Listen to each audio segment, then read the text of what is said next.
I'm with Neil Chivers, the Chief Executive Officer of Chorus Intel. We've been talking so far about Neil's background and also about the activities of Chorus in the UK and in the United States.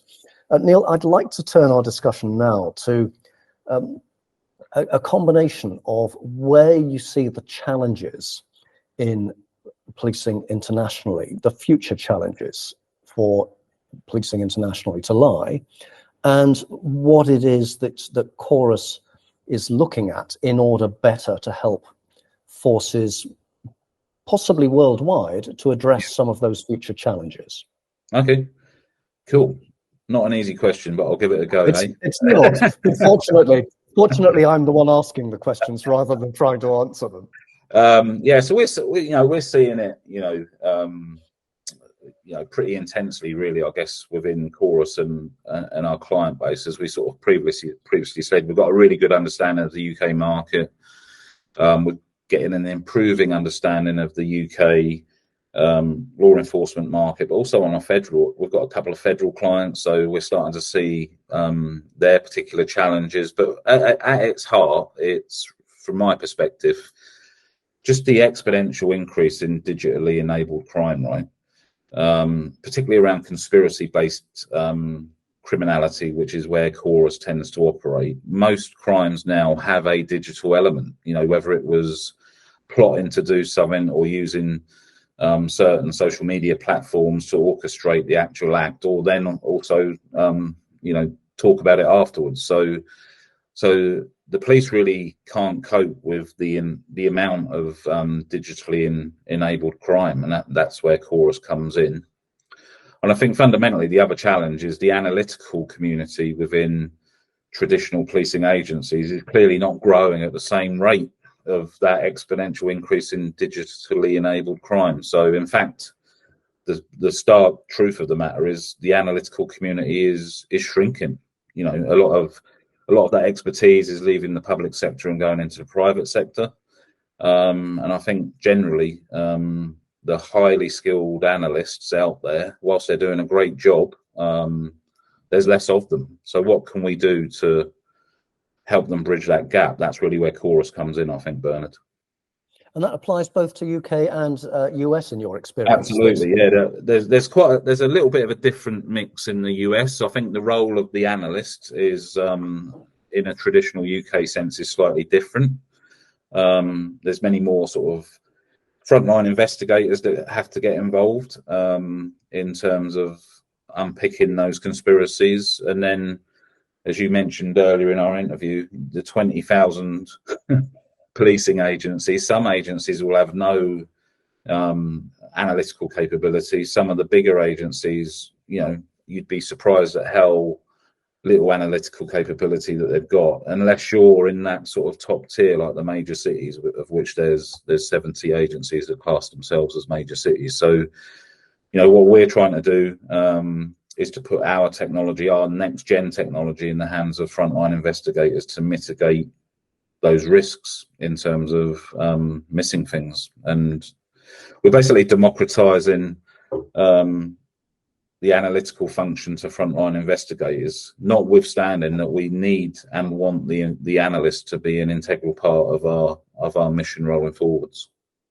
So if I try to play that back to some degree, providing the analysts that remain, that may be a shrinking number, with increasingly powerful tools that allows them to achieve more with less resource, if you will.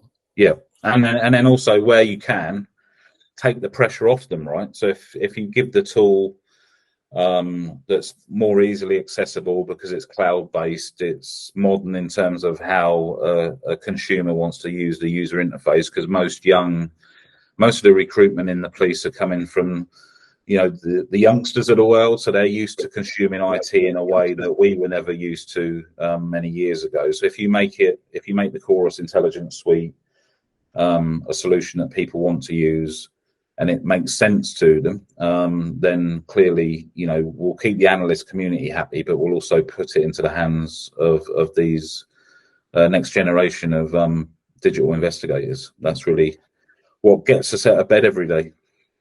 Well, did you ever imagine, Neil, when you first left school, as you were describing earlier on, that you would be sat in front of an Eric Cantona shirt, describing the Chorus Intel success in providing a fantastic service in the UK and an increasingly growing service in the United States as well?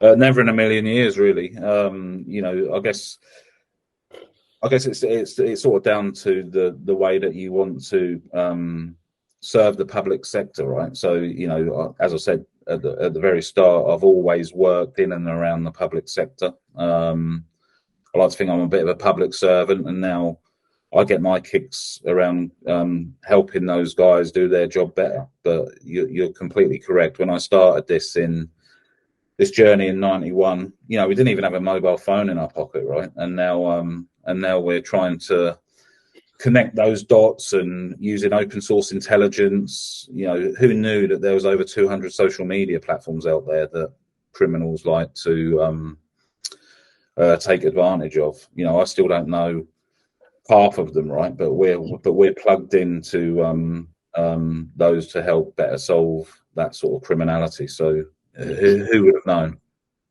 Well, cliche alert, it's an ever-changing world, of course, and it will continue to change.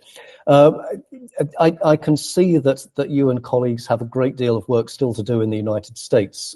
You've only scratched a part of the surface there. My suspicion is, and I'm not asking you this question, but my suspicion is that you won't be stopping at the United States, that actually there's much more of a world that and might benefit from Chorus Intel software.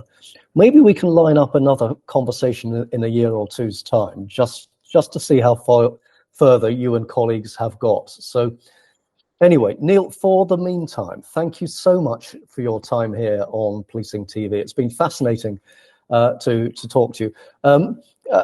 As a Watford fan, I'm not entirely sort of buying into the Cantona shirt at the moment, but then sadly Watford are doing even worse than Man United. So yeah, and long may it continue, eh?